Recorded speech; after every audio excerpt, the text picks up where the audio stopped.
We're Fine Law. Of course, we have the largest online attorney directory. We're Fine Law. Of course, we make the law accessible through our free legal resource. Find support, find answers, find a lawyer.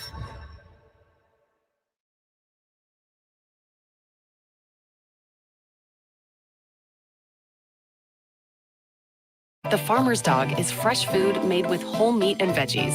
It's not dry food. It's not wet food. It's just real food. It's an idea whose time has come.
From the Associated Press, this is an Election 2024 update. Live from Washington, here is Meg Kennard.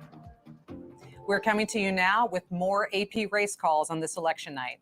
The Associated Press has declared Donald Trump the winner in the following states: North Dakota, South Dakota, Louisiana, Wyoming, and as the winner of the statewide vote in Nebraska. AP has also declared Kamala Harris winner in 2 states, Illinois and New York. In addition to the presidential race, AP has also declared Democrat Josh Stein winner of the governor's race in the state of North Carolina. So again, you can see on our live voting map next to me those states that are popping up for Trump in red and for Harris in blue. In addition to those race calls, a note that polls have also closed at this hour in a total of 15 states that carry with them a total of 157 electoral votes. Among those states where voting has now ended, Arizona, Michigan, and Wisconsin. Again, some of those battleground states we've been talking about a heck of a lot this evening. But polls are also closing in 2 other states that aren't battlegrounds but have a large haul of electoral votes: New York and Texas.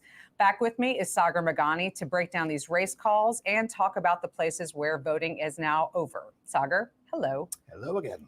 So the race calls in the presidential race, let's talk about that first. Are there any surprises in what we're seeing here? Illinois and New York for Kamala Harris, some states in the Midwest for Donald Trump. And no surprises. I mean, I think the map so far is filling out in the colors that you would have expected. You know, the only notable things, Florida for Donald Trump, are perhaps a little bit earlier than expected, and he did better than he had after winning it in both 2016 and 2020. He outperformed himself both times, even winning Miami-Dade County, which is a Democratic stronghold where Kamala Harris did not do nearly as well as expected.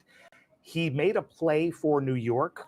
A win there was unlikely for a Republican, but that is Trump's home state. He identifies so closely with it. He really wanted to win it, but that and its electoral votes have gone for Kamala Harris. Right, and we saw at one of those last rallies of Donald Trump's campaign this go around in Madison Square Garden, in his home state, having a lot of celebrities come in playing, you know, some music that we associate with New York. It really was kind of a different kind of event in terms of the emotion, which kind of came along with it, but didn't end up for him. Which brought along some baggage with it as well, with the Puerto Rico garbage comment, and that drove the news cycle for a little while after that. Yeah, certainly. Well, we will be back with more AP race calls and updates from this election night. And at the top of the next hour, here's some more poll closings to keep track of. They'll be happening in states including Montana, Utah, and Nevada for a total of 16 electoral votes. But for now, we'll leave you with pictures from San Juan, Texas. That's where a community watch party is being organized tonight by an immigration advocacy group. Back with you with more soon.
I'm muted. My bad. My bad.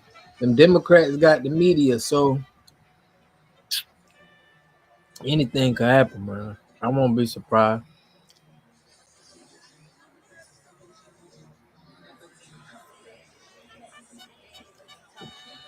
What time is they gonna really announce it though? Like, real for real.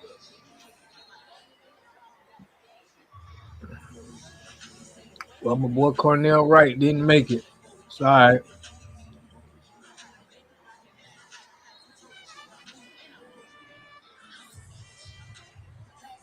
He might as well jump on with Trump, man.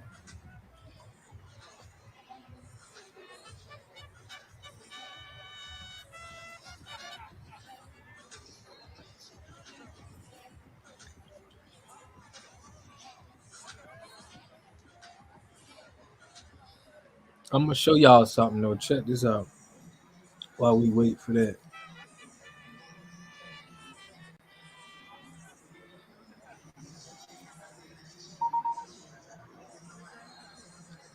Let me bring it in.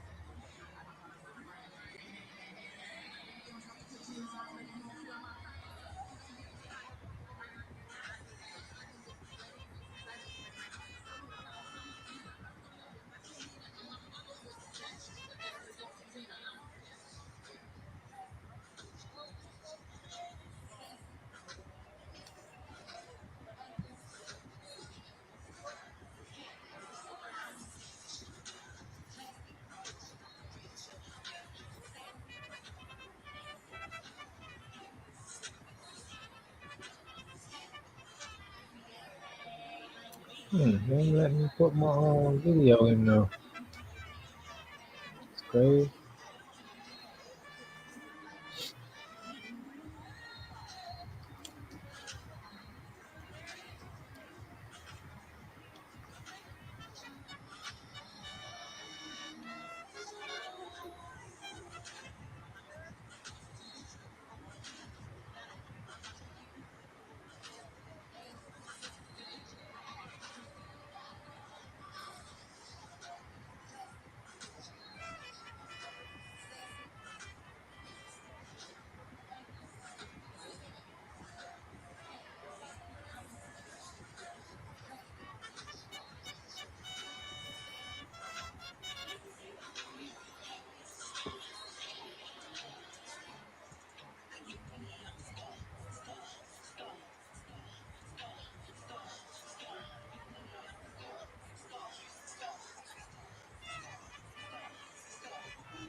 We can switch up time.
From the Associated Press, this is an Election 2024 update. Live from Washington, here is Meg Kennard.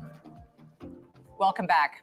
We're back to you now with some more AP race calls. The Associated Press has declared Donald Trump the winner of 2 states, Ohio and Texas, and an update in the U.S. Senate contest this evening. The AP has declared Democrat Angela Alsobrooks as winner of the U.S. Senate contest in the state of Maryland. Back to the presidential race, again, a reminder of this live voting map that's next to me. These states lighting up in red for Republican Donald Trump and blue for Democrat Kamala Harris. With me to dive into all of these race calls and some other updates from this election night is Sagar Meghani. Sagar, hello. We've reached the point where the news is coming fast and furious. It is. So these presidential race calls that we've made, are these surprises? What's the top line from Ohio and Texas? Yeah, I feel like we've said this a lot, but not surprises. These are races that are going the way everyone expected them to go. 57 electoral votes between Texas and Ohio for Donald Trump. So that's notable, but again, not surprising. Okay. What about some other measures that we're seeing on the ballot? There are a number of states this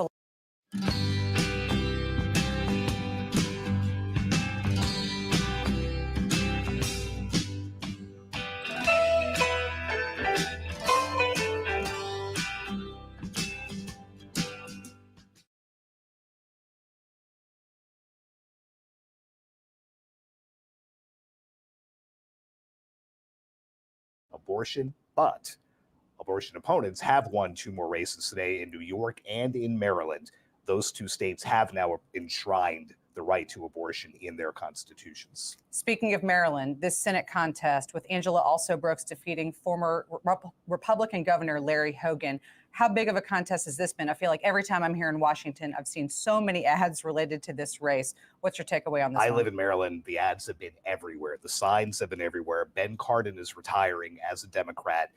Democrats desperately needed to keep the seat. Larry Hogan, the Republican governor, mounted a big challenge, but Angela Alsobrooks now keeps the Senate at 50-50 because earlier in West Virginia, Governor Jim Justice won his Senate race. It was a 51-49 Senate for Democrats, evenly split now. Ohio, Pennsylvania, and Montana have furiously contested races still going. So control of the Senate hangs in the balance tonight. Absolutely. Thank you so much. We'll be back with more soon. Coming up at the top of the next hour, we will have polls closing in an additional 3 states of Montana, Utah, and Nevada. That'll be a total of 16 electoral votes and will make Nevada the last of those presidential battlegrounds to wrap up their voting. We'll be back soon with more AP race calls and updates from other contests. Stay tuned.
sense that we are getting, Jay, from all of the election officials we've spoken to here in Maricopa County is that they really know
From the Associated Press, this is an Election 2024 update. Live from Washington, here is Meg Kennard. We're coming to you now with more AP race calls on this election night. The Associated Press has declared Donald Trump the winner in the following states: Missouri, Montana, and Utah. So just a reminder, our live voting map here, you see those states coloring in as red as wins for Donald Trump. At this hour, polls have officially closed in all 7 of the battleground states, with voting coming to an end in Nevada. Polls are also closing now in Montana and Utah.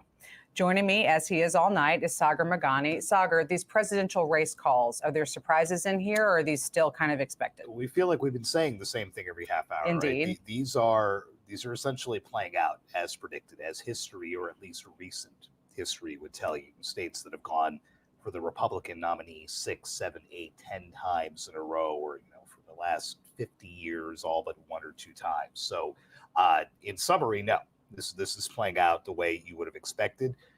What we still don't know is what those unpredictable 7 are going to do, the 7 key battleground states. One of the states where voting is now closing is Montana, and that is one of those Senate contests that we are watching closely tonight. Tell us a little. As a parent, TSA PreCheck is a huge relief because of all the stuff you have to take. Strollers, snacks, entertainment for them.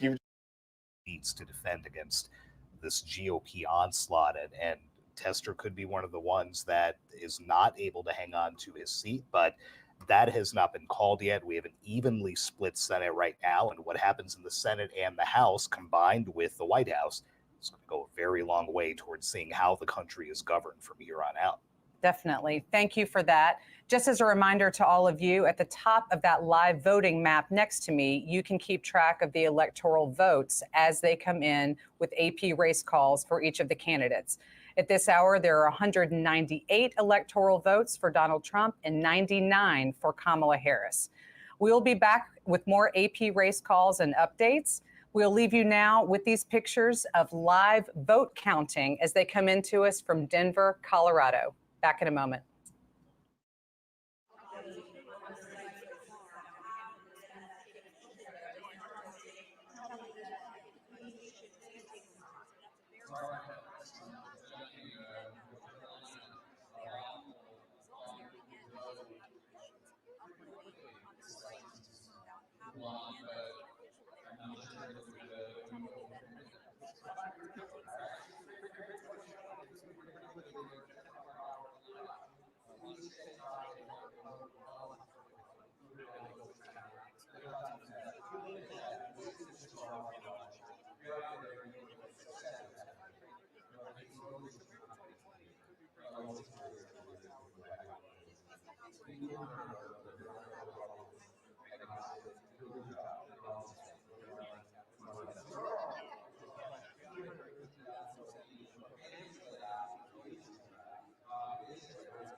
You're not allowed to say that. What do you mean? And he wouldn't back down.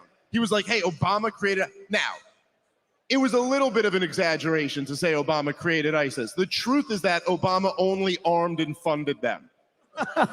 He didn't actually create them, okay?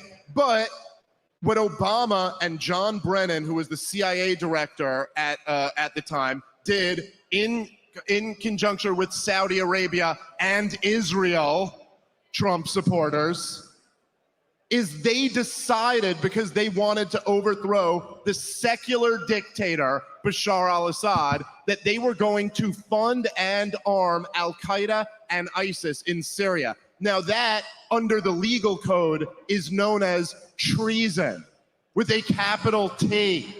Arming the enemy in the time of war. And if you haven't checked, the punishment for that is death. And so when Donald Trump is running and about to be president, and he's on national television saying these guys committed treason, maybe not in those words, because Donald Trump, you know, he speaks the way Donald Trump does, and he only has like 5 words, and one of them is tremendous, and the other one is loser.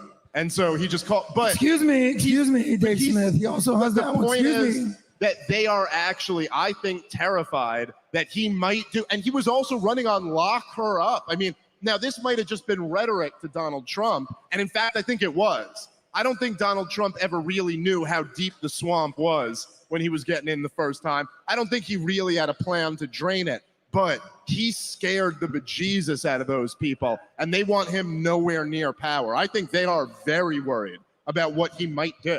That's kind of how I'm processing it. I'm processing it that, you know, when somebody is being investigated or somebody is being investigated, even as simple as your kids, you can see your kids and you're watching saying, something's going on with that body language. This body language is you screwed up. Yeah. But this body language is something happened that I don't know about, that you're stressed out about. You'll see this at work environment and family and friends. But in this one, I look at his face, I don't think I've ever seen him like this before, ever. You're begging and lecturing, scolding black men that you better vote or else. Why would you vote for the other man? Like, how dare you vote for the other guy? You should vote for us. There's something very weird about it. Again, there may be nothing, but I'm purely a little bit skeptical that something's going on. Yeah, I was going to say, most people didn't read through the Diddy lawsuit, and I really recommend that you read through it. DJ, no, the producer's name was Rodney. Lil Rod is the person that filed the lawsuit. It was like 70 pages long, and it's really worth the read because he had thousands of pictures and all of this evidence, which made it credible, you know? Not that I don't believe in due process, but this was about as credible as it gets.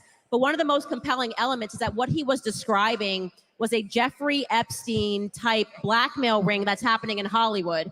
So on the level of the politicians and the newscasters, I think it's the fear that you're describing. On the level of the actual artists and celebrities in Hollywood, I think it's just good old fashioned blackmail.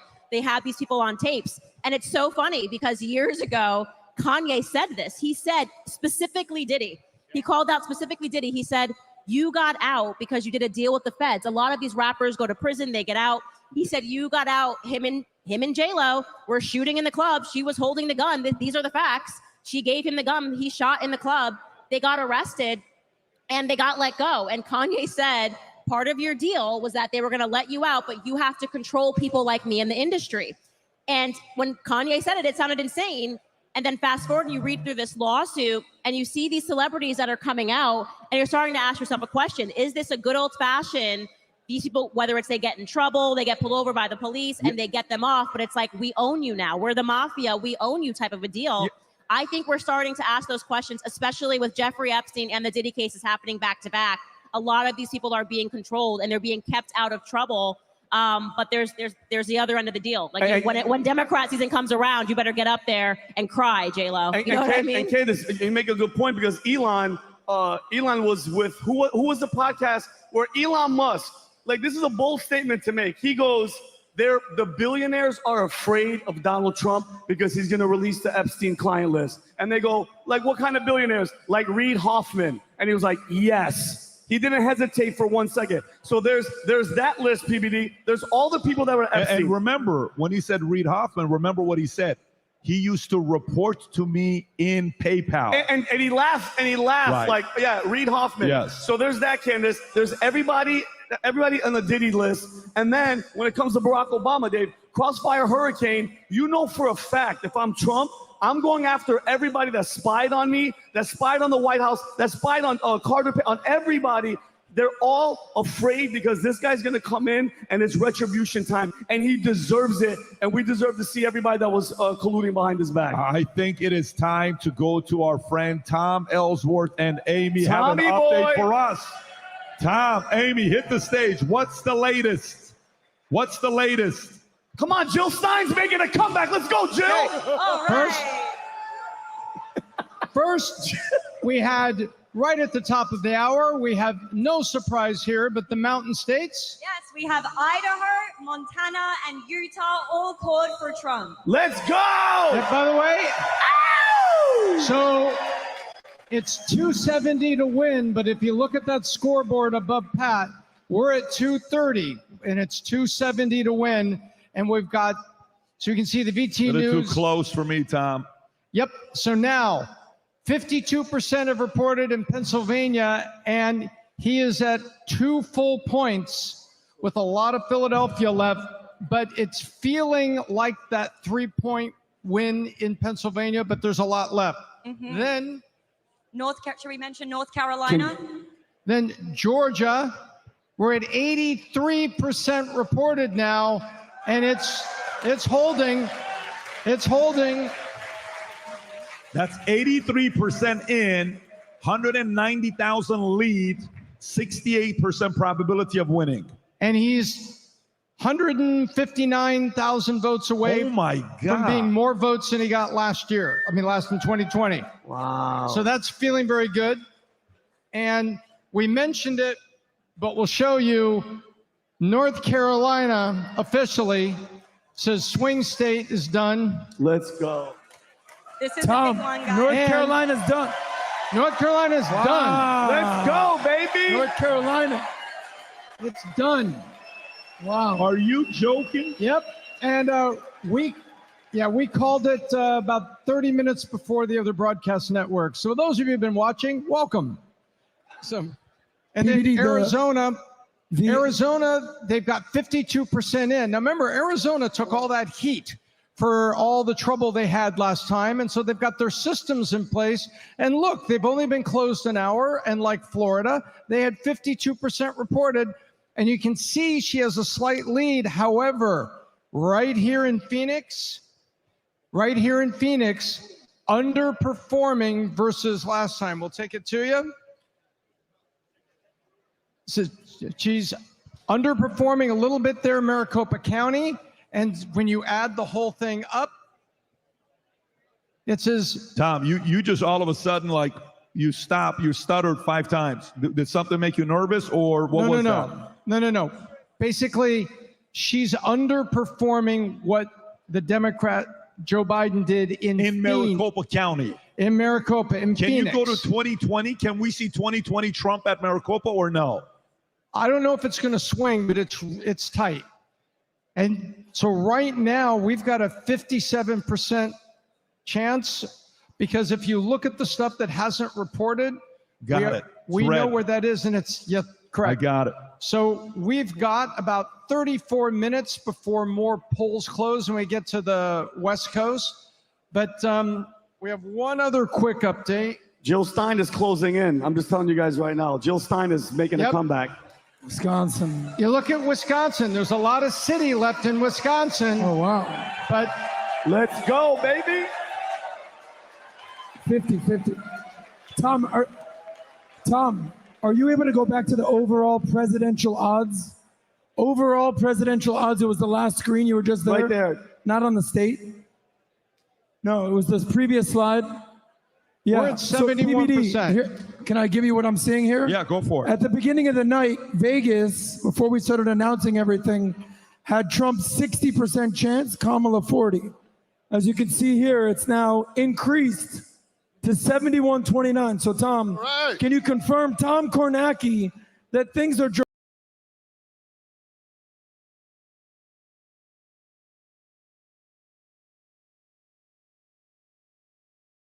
consequences for our global standing, and that's a very serious thing. I agree with you. If I was a political strategist and called me naive, I wouldn't want to just chalk up what we're seeing with the Trump thing to just bigotry, to just racism, to just sexism. I really want to see what he's doing that is moving people and has been moving people for the past decade. And you don't think that's racism and sexism? I think it's got to be a little bit more than that. Or it might be what are Democrats not doing.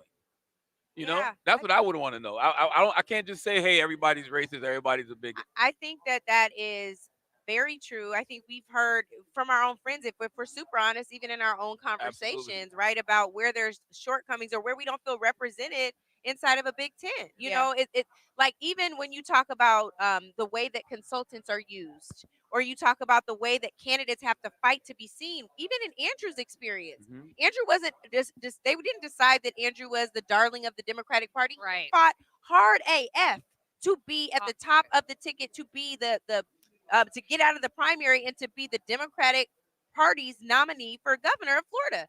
That wasn't easy. Yeah. You fought to the last day. And the media had really called it. They called it for his opponent. opponent. I forget what her name. Wynn Graham. But so let's recognize that half the country isn't voting. Half the people in the country who are qualified to vote don't vote. Right. They just don't exercise it. So your point around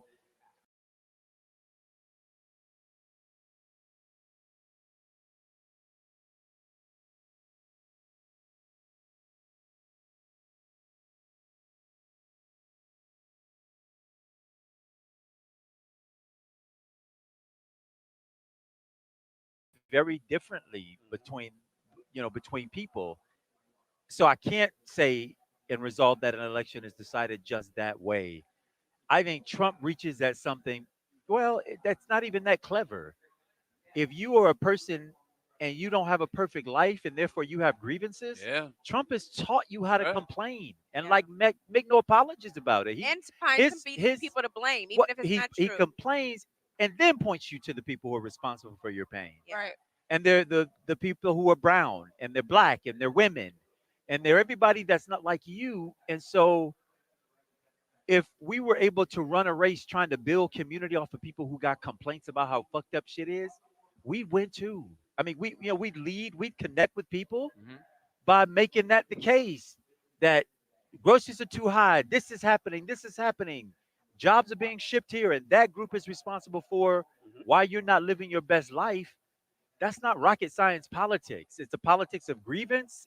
They win campaigns, and sometimes that kind of politics loses campaigns. Well, to that point, Andrew, I agree with you, but black people do have grievances. I And we agree. do have a community that we point to, which is usually white supremacy, but we don't have elected officials that are willing to do that. We don't have elected officials that are willing to challenge that system of white supremacy. I don't think that's true. I don't think that's true. They don't speak directly to a lot of stuff. And I'm not like I remember when we did that the interview that you sat in, who was With the the guy from congressman? the Congress from Florida. No, Byron Donalds. maybe that was it. We had to push They don't our speak elected directly officials to to stuff. even say that America But was that's a a, racist that's, country. that's a Republican conservative. If you're talking about Byron Donalds. No. I'm talking about Westmore. Oh, and I love him to death, but I just felt like in all of his speaking, it was very much like high level hope and love, and it wasn't. There were certain things that like he wouldn't even directly say, and I'm like, why? I actually agree with But that. they have to win elections. Yeah, and there is, That's but the Republicans do they But they But can, they're- but they're they white. run in They're different. shot. They run in They're- different areas, and they're not up against the same things. We have to, when we're black in a progressive party or in a Democratic Party, we have a double big tent to win over. We have to prove to white folks that we're worthy of election, Right. and we have to prove to black folks that we're down for the cause, and we have to prove to everybody else that we still see their grievances. White folks can come on and say, trust me, little brown person, little black person, I got you, and I could probably solve your problems better than you. And if you don't trust me on this, that's fine, because there's a whole bunch of white folks that'll elect me to supersede whatever minority you are of the vote. What I would say is what I took issue with is there are mayors in mostly black cities. There are members of the Congressional Black Caucus, some that are in majority minority districts, which means that it's mostly black or mostly black and brown or whatever. Right. But there are also a lot of them who are in white folks districts too, who see issues similar to us, who might have that Black Lives Matter sign in their yard. I've never And those folks will absolutely stand with us and say the hard thing. Barbara Lee, who is retiring now and will be replaced tonight by Latifah Simmons in Oakland, California, is one of those folks. She was the only person that was willing to stand up against the Iraq war, right? Right. So we have those members, but they are few and far between, especially if they have Jasmine leadership Crockett. ambition. Jasmine I- Crockett but- represents the but black your district. point is The well biggest- taken. Right. Yeah, like the I think a bigger lot of ticket, people it's feel that way. like I mean, even with the town hall, and when I thought it was great when Charlotte was asking Kamala about like why can't you just say what you will do Yeah, for black fascist. people? Call them a fascist. Yeah, why Or can't you what- just and she worked her way around it. She Yeah. answered it, but she Yeah. still had to work her way Because around there it. is And I'm a like, way in which we still have to be in a Yeah. politics where we're not the majority who elects you. In life. what do y'all think would happen though if there was a politician that was just like, you know what? Donald Trump. There, No, I mean on our side know though, what you that looks mean, like but us. I Like, want to tell you They there would are win. politicians who do that. That's not They true. wouldn't If win. you on a bigger Andrew ticket, got on a wrong. bigger ticket, like But if it's Kamala not came, That's why people were mad at Barack Obama. That's why a lot Right. of black Not people win. said that Barack Yes. Obama didn't, They would not win. But what you guys are talking about is at the presidential level. And Yes. politics is about addition, not subtraction. So Yes. you do have to say things to appeal to a broad coalition Or of people. not But say I would things. or not say things. But I would challenge you to say there are tons of politicians who do call a thing and speak very truthfully about it. Congresswoman Ayanna Pressley is one of those people. Congresswoman Barbara Lee is one of those people. There are mayors, as she The referenced. problem is members that of if we city could name council. check them, then they're not enough. I agree And- they're not but, enough. But but if I we're just talking wanna- about the majority experience with politics is you're listening to this politician and nothing they're saying Yeah. is believable. Yeah. And that's your lived experience because I had these problems before you got there. Yeah.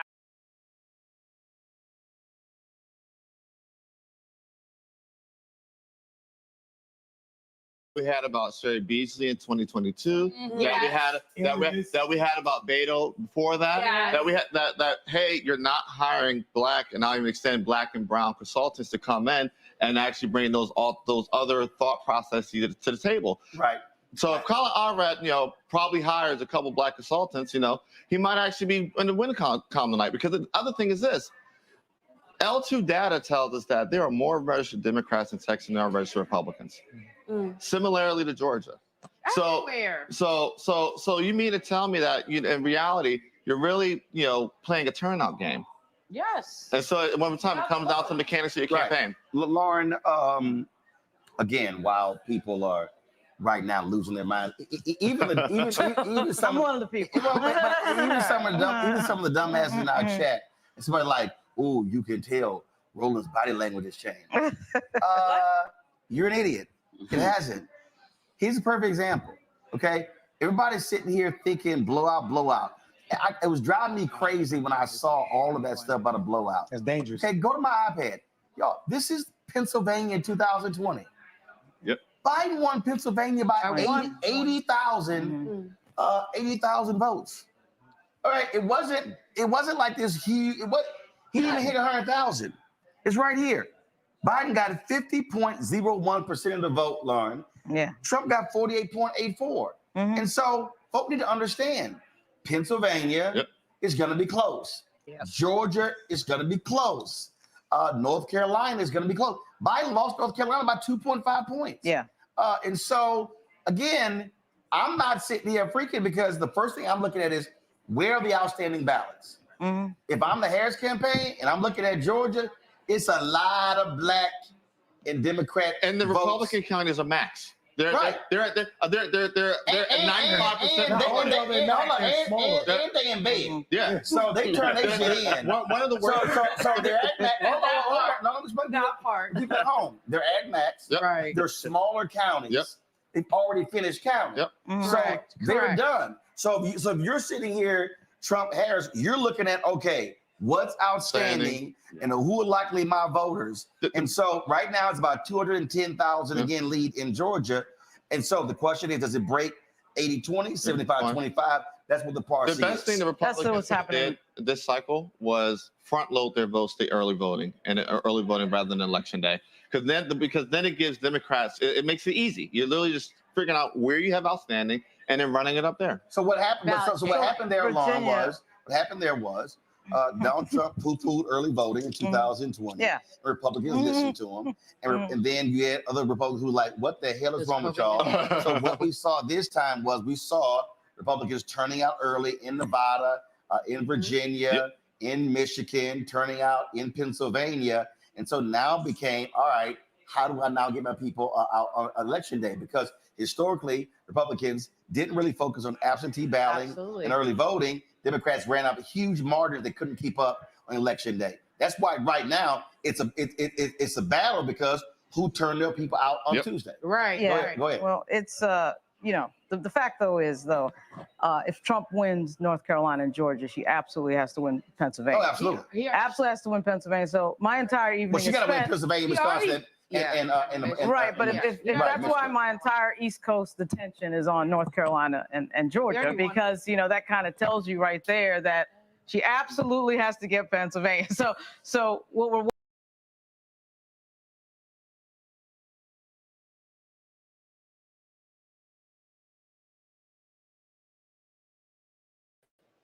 Let's say Trump wins.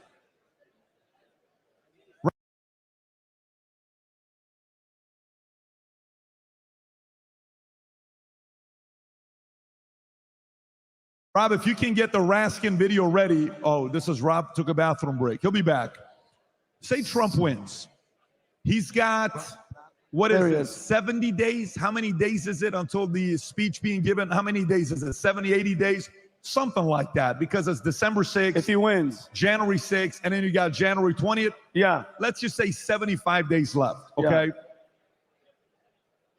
During the president-elect season, do you worry phase one? All right, he won. Phase two, during that 75 days, what can they do to not make it official? What games can they play? By the way, a very weird situation that Tikram brought up earlier when we were talking. He said, what happens if all of a sudden during that president-elect season, story comes out Biden is sick? Something happens to Biden. You're worried about Trump getting assassinated. What if Biden gets assassinated during that time? The attempt. Kamala becomes president.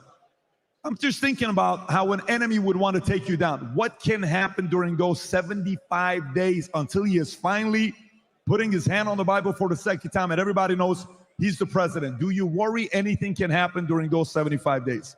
Candace or Dave, either one of you guys can take that.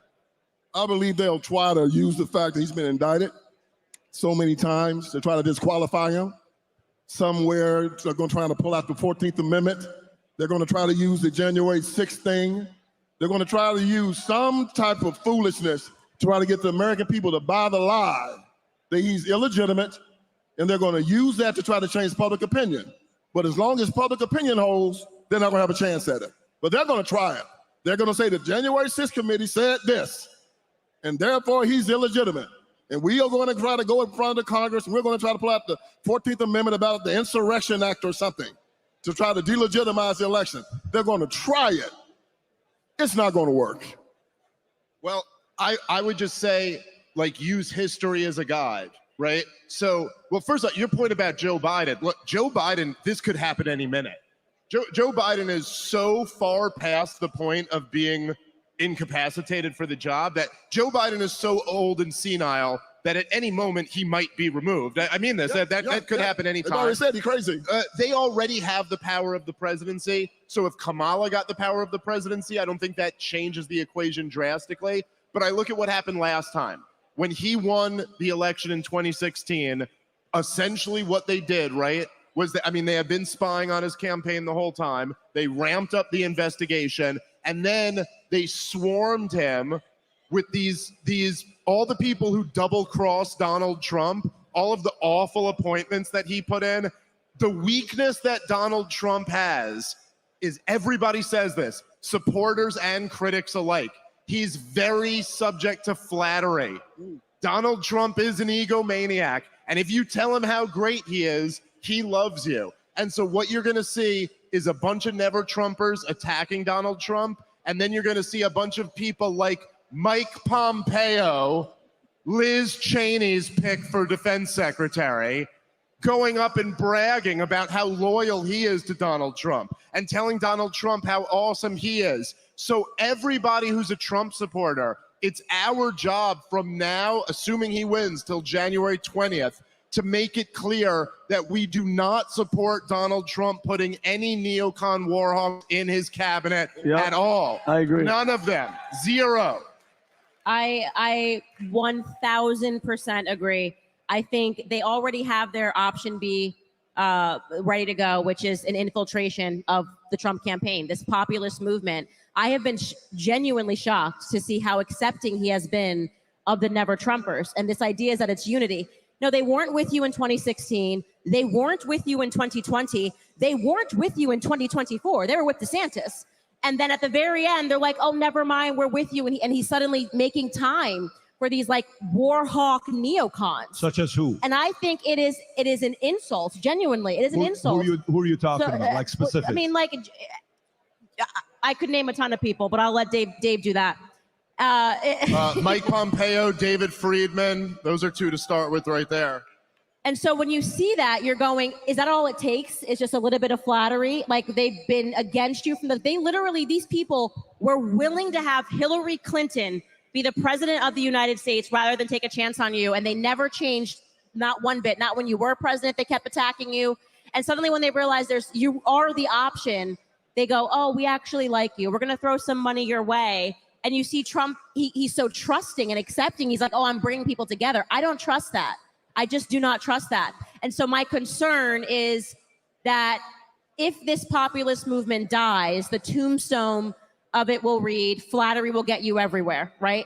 Because it's clearly brought them back into the circle. And I'm worried that he's going to have these people giving him advice. Put this person in the cabinet, put this person in the cabinet. And what you're going to have is essentially Liz Cheney's dream cabinet. So that's my fear. Now, the guard against that is we get him over the finish line, and then we hold his feet to the fire, and we say we won't accept it, just like Dave Smith said. So you know what I'm still optimistic. We just have to be vocal that we're not going to accept neocons and never Trumpers running the Trump show. Here's what I would say. Here's what I would say when I watch, like, for example, in sports they say, matchups makes or breaks whatever the fight's going to be. Like, who am I matching up with? If I play against a certain team, I'm going to use a different strategy than another team, than another team, than another team. The same strategy may not work in 3 different elections.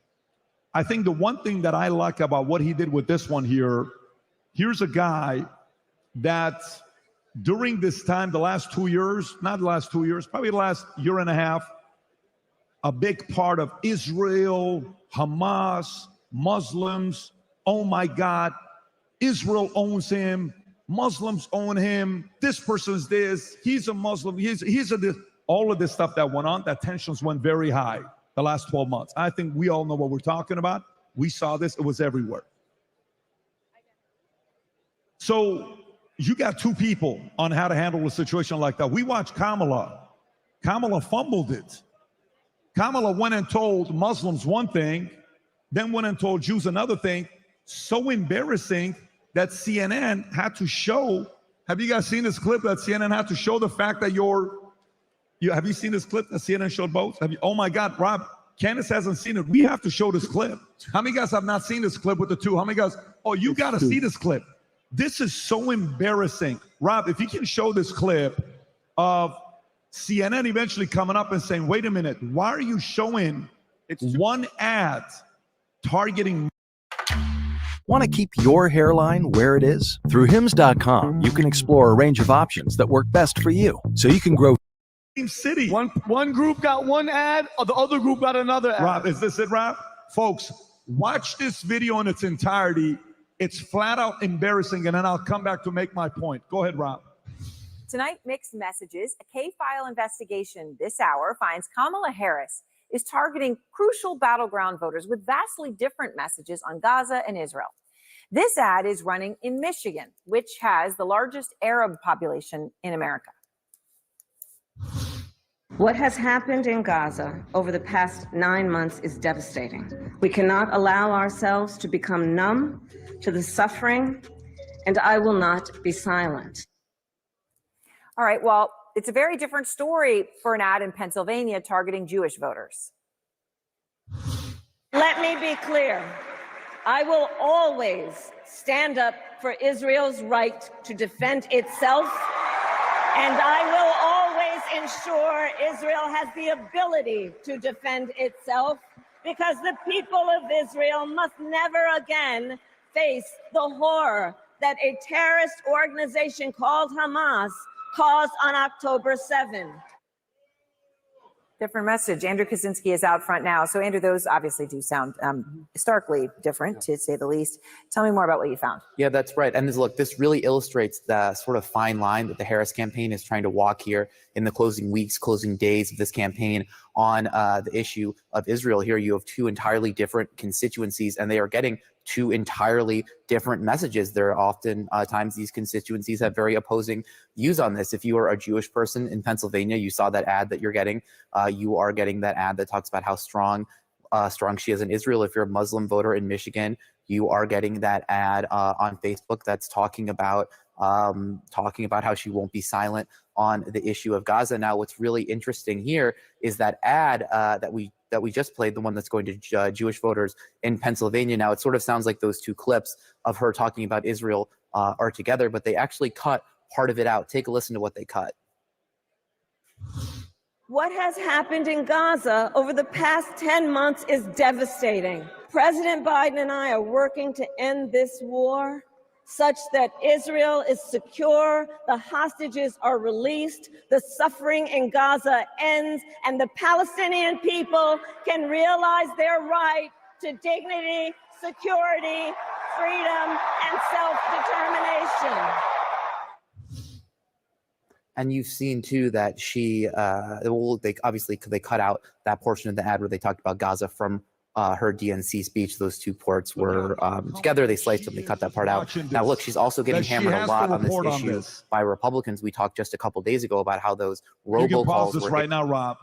You watch this. By the way, the point I'm trying to make is there are certain sensitive topics that you have to be careful on how to maneuver, because you can lose a community, and all it takes is 1% here, 1% here.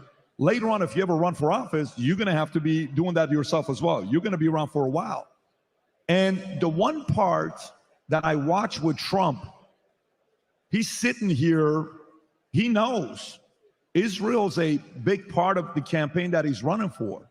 Bibi, Israel, I understand what your positions may be, but for him to be able to do that and to get Muslims in Detroit to get up on stage and saying, this is the president we're voting for, Kamala couldn't pull that off. Rob, do you have the clip about Muslims in Detroit getting up there and saying, here's who we're voting for, and this is why? This isn't something that we would have seen 8 years ago, 4 years ago, because it wasn't an issue there because Hamas hadn't yet done their attack. The issue with Israel wasn't there. So for him to be able to off the cuff make that kind of an adjustment, to get this kind of an endorsement, go on and play this clip, Rob. Watch this.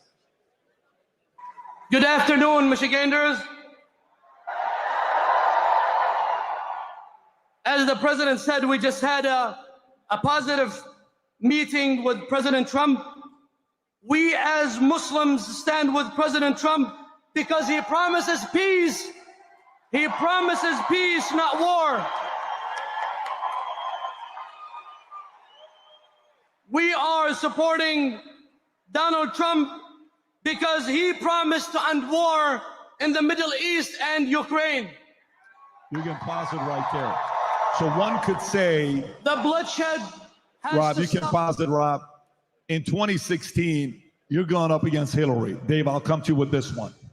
2020 was a little bit mishandled because he was bitter, he was upset, it's unfair, everything's his fault, COVID. How do you handle through this one? This time around, you're dealing with these issues. I thought he did a phenomenal job handling these two issues that he can later on handle when he becomes a president. How's your position with this situation here? Well, so specifically with Trump on Israel, I'm sorry, I didn't hear Trump being able to handle the conflict where there was a division in the conservative movement where some people are such anti-Israel and the others are saying Muslim, Israel, where he's like, nah, I'm going to get both of them. And he was able to get both communities to support him. Yeah, it's interesting. So like Kamala Harris, and you know, a lot of people like call her stupid or make fun. And to be honest, I don't know if she's stupid or not. I know that the answers she gives when she's asked questions are stupid, but the vibe that I get from Kamala Harris is that she is desperately afraid of you figuring out who she really is. And so she's always trying to like, let me just get through this, say words until it goes back to you. And then what, and in a sense, right, what she's doing with the Israel-Palestine question is she's going, I'm on all sides. I don't know. I mean, hey, you know, young leftist who's protesting the war, I'm with you. But hey, Jewish Israeli supporter, I'm also with you. I want all of your votes.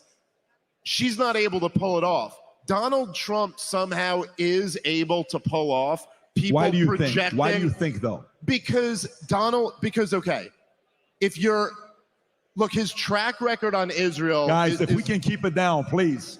The audience can't hear it. If you guys are speaking, the audience can. You can whisper. They want to be able to hear it. I can hear them, but I want to make sure audience can hear it as well. Go ahead. Yeah, if you guys don't mind, I'm trying to spit hot fire up here. So Donald Trump's track record is just bending over backward for Israel and doing whatever it is that they want. And he promises that he's going to continue doing that. It is the worst part of Donald Trump's legacy, if you ask me. And hopefully he does a better job on that in a second term. But at the same time, Donald Trump still represents such a departure from the war machine, from the track that Washington, D.C. has been on for generations, that it's still enough for these Muslims who just want peace to project onto Donald Trump that maybe he would actually come in there and be a departure from the neocon consensus, whereas we all know that Kamala Harris is just going to be a continuation of the status quo, which means blindly, unconditionally supporting Israel, no matter how horrific what they do. Dominic, is. what's your position on this? Very, very simple. He is talented. He is talented. He has this something. He is a leader. That is why when he says he's going to end this war, Russian-Ukrainian war, Russian aggression, to be frank and to be very specific, he has ability, he has a talent to do so. Because if he's able to take Jews, Muslims, non-believers, gays, I mentioned I'm gay, not stupid. That was a group of gays supporting Trump. If he can bring all these different, so much different groups, he can end up all these wars. He will do what has to be done about Iran, I do believe. Do you remember famous quote? Do you remember when one of the top terrorists was killed? He went out and he said, he died like a dog. He was very straight about it. No one really, the free world did not expect President of the United States, even President, to come out and say, ladies and gentlemen, this older man was lost his life. No, he says he died like a dog. That's what he says, and I love it. Because they treat, I mean, those the terrorists, they treat us like non-humans. Non-believers, non-humans, let's kill them all. So he died like a dog. And I love this quote because he's very straight. That was argument against him, that the language he uses is not diplomatic, that he tweets mean tweets, that the way he speaks, it's not for the president. He's the president of the people. He doesn't have to do that. I mean, the amount of money he owns, he says that many times. I would be somewhere on the beautiful, sunny island, not Epstein Island, but on some island, and I don't have to do that. So I would answer and I would describe it as a talent. And she has this, she has this primitive laugh. This laughter is just irritating everyone. And he's coming, you know, he's coming in, he's getting into the room, and you feel this sigma. You feel the man, you feel the guy who's not afraid. And now in 2024, we need someone who is not afraid and talented. Okay, I want to come to Candace, but before I do, there's a guy that wants to say hello to everybody. Rob, if you're ready, bring him on. Some of you guys may recognize this guy. Let me know if you recognize him or not. Rob, if you're ready, if it's in the Zoom, let the man in. He's in a cage. He wants to be free. Do we have him on? I think Joe calls this man a national treasure. Rob, if you have him on, just show his face. The moment his face shows up. There he is. Woo, Alex.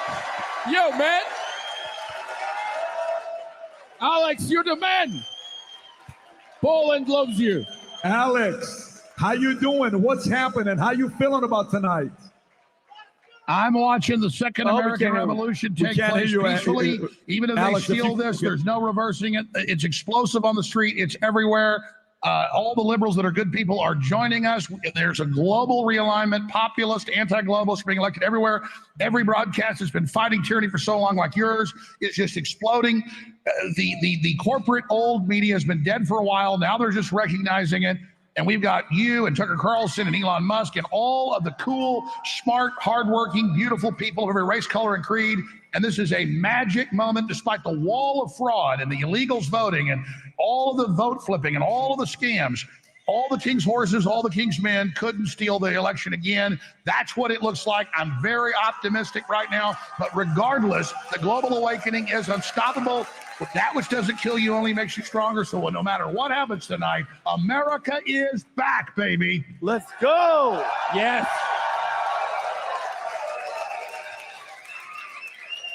Alex, anything that you're concerned about? Is there anything, though, that's going on that you're a little bit paranoid or nervous about, or you're pretty steady optimistic? Well, look, I'm always optimistic when humanity's waking up, but the globalists are openly trying to accelerate war with Russia. They are openly trying to expand wars in the Middle East. They're flooding our borders. They are trying to consolidate power and control for their great reset. And so, yeah, we've got a lot of opposition, a lot of problems, a lot of powerful forces. But before, America was asleep. Now America has woken up. The sleeping giants rubbed the sleep out of its eyes, and it's focused, and it's learning fast, and it's very, very angry. And they've already tried to kill Trump twice. Do we lose him, or is he still on? Is he on or no? Okay. Is he frozen or no?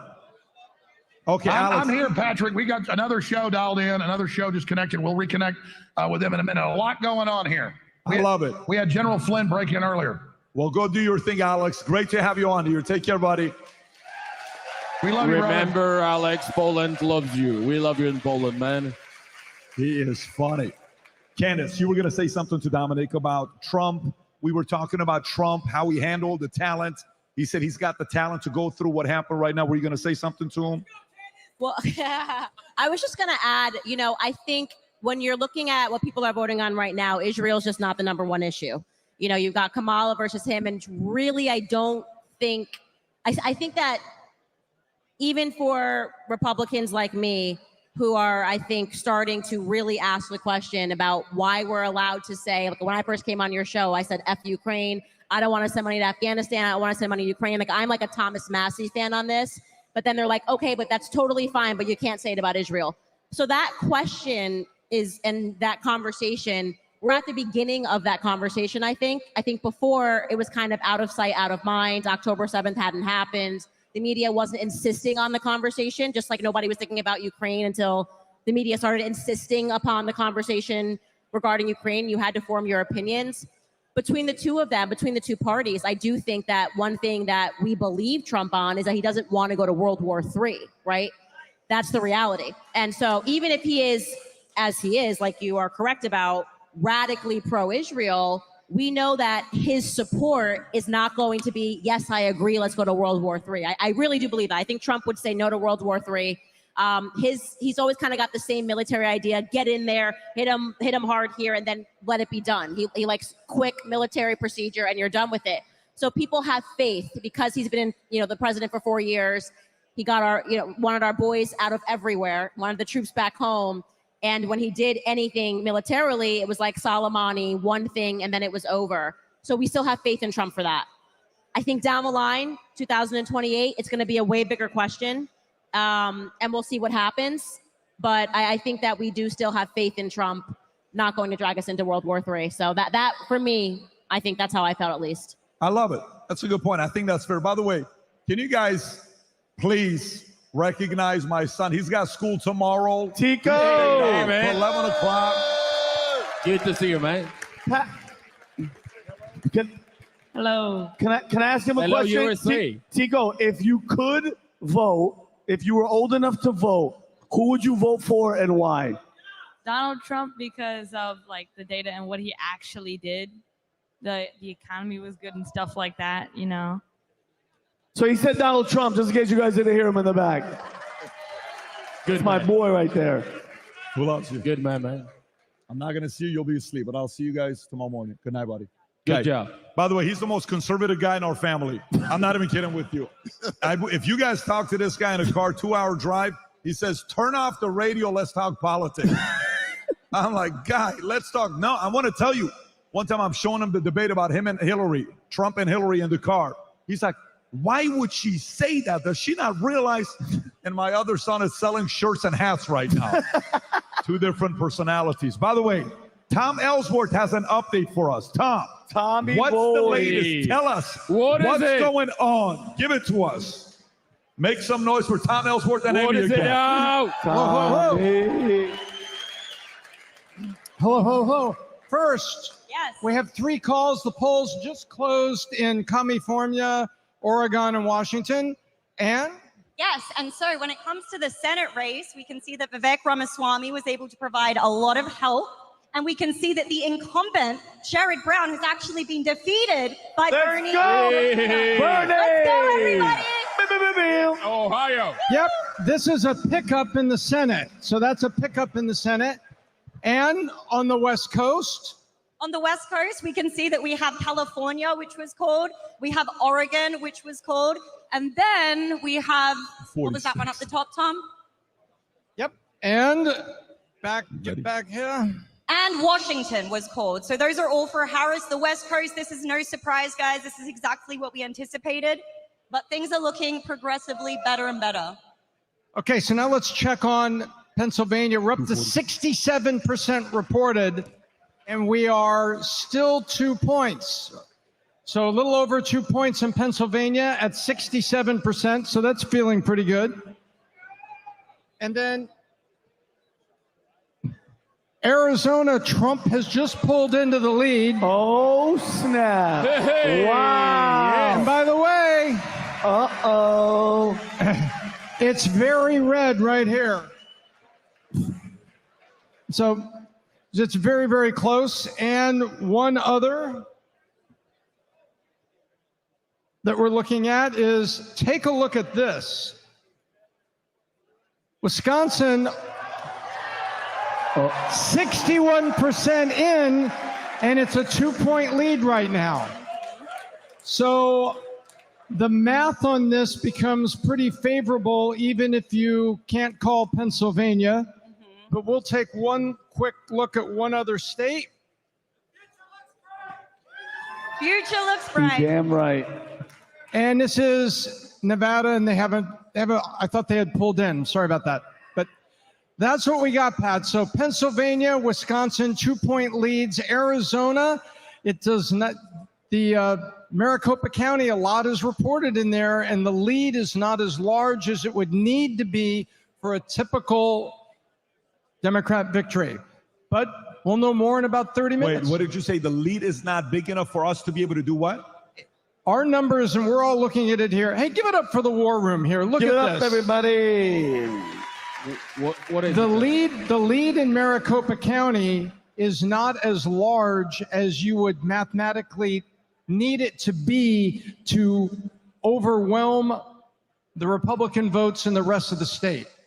So that's what's going on in Arizona. So you can see, take a look at Maricopa County. See, that's only 2 points. And so the rest of the state is 24,000. Yep. Now it says 24,000. However, it says 54% estimated reporting, and the probability rate is still for Trump 57%. So there's a ways to go here, but there's an awful lot of red country out there. Got it. Got it. So that's where we are. So we're sitting at 246. And so in 30 minutes, we'll also have an update on Senate, because it's looking to be a nice evening in the Senate. Anything you're concerned about or no? Like, are you guys watching what the market is saying right now? Is people, Rob, are you guys seeing how the market is responding to it right now? Is anybody panicking yet? No, there's no panicking, but there's actually a strengthening dollar overnight in Hong Kong already right now. I saw a clip that says, unfortunately, Kamala didn't have enough time to present herself to America. I don't know if you guys saw that clip or not. She had 4 years. Dana Bash. It's not 107 days. She had 4 years. Yes. Not mentioning her previous career. She had a whole life to do so. If you're not ready, don't run. That's it. What kind of? Also, look, even in her very short time being a candidate, she was doing her best at first. As soon as Joe Biden went out and she came in, that's when she was polling her highest. The more she presented herself, the less we liked what we had to say. That's why there was not many interviews.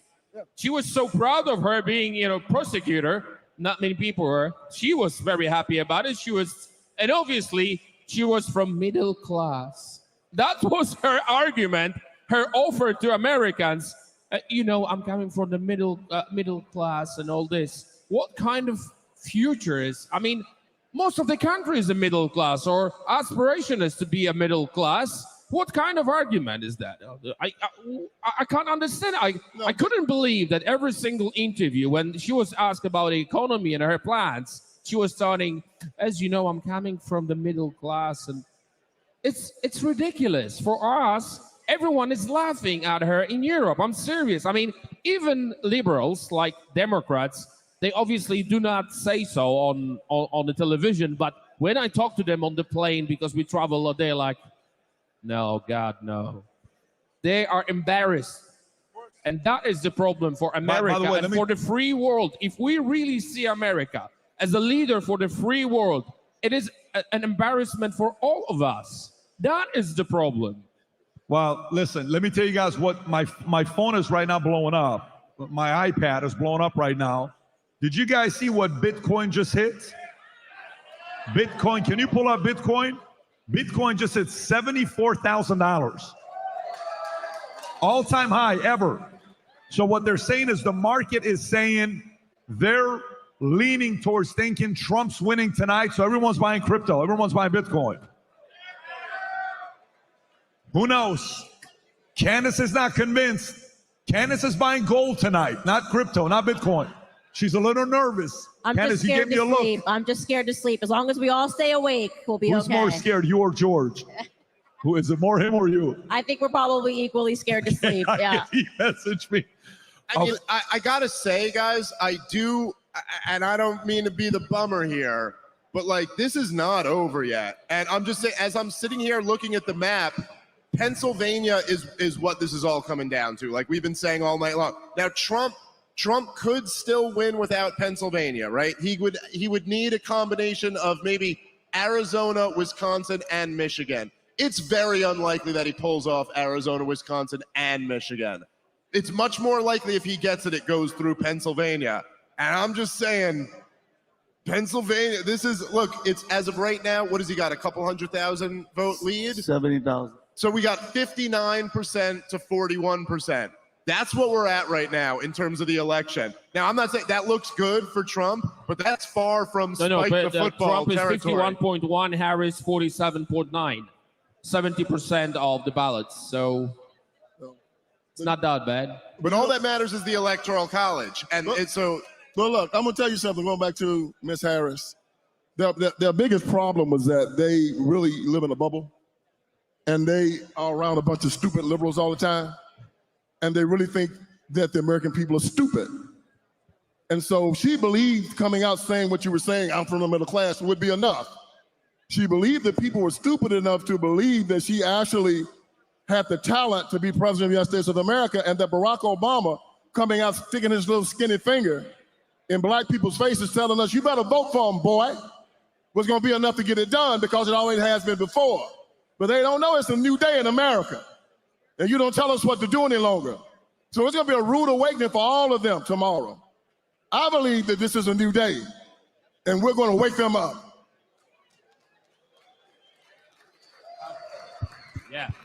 Brian, you stepped away for a few minutes. They told me you were crying in the corner, then you were happy. Which story should I believe? The one crying or the one laughing happy? I'm in a wait and see moment, but the air just got sucked out of this room. I don't know why. You guys are all low energy. And but I understand because it's not over. It's not over. So, you know, that's one thing. That's one of the beautiful things about this whole republic. Well, let me show you this. I think you guys may enjoy this. Anybody knows who Joy Reid is? You guys know Joy Reid? Unfortunately. She had Donald Trump's haircut. Rob, if you can show this clip of Joy Reid. Is this video from right now? This just happened right now. By the way, if I wasn't here, I would be home watching MSNBC. It's the only time I ever loved to watch By the way, them. if you're interested, Comcast is selling MSNBC as of yesterday. If you're interested in buying MSNBC, Rob, play this clip of Joy Reid just to make Dave Smith happy. Please. It's a pure Project 2025 in miniature in Florida. And that kind of extreme, sort of extremist, right-wing, fascist type government in Florida, does that make it a more attractive place? It's a pure. They're not creative. She's not creative. They're just so uncreative. They just keep repeating the same talking points over and over again. It's unbelievable.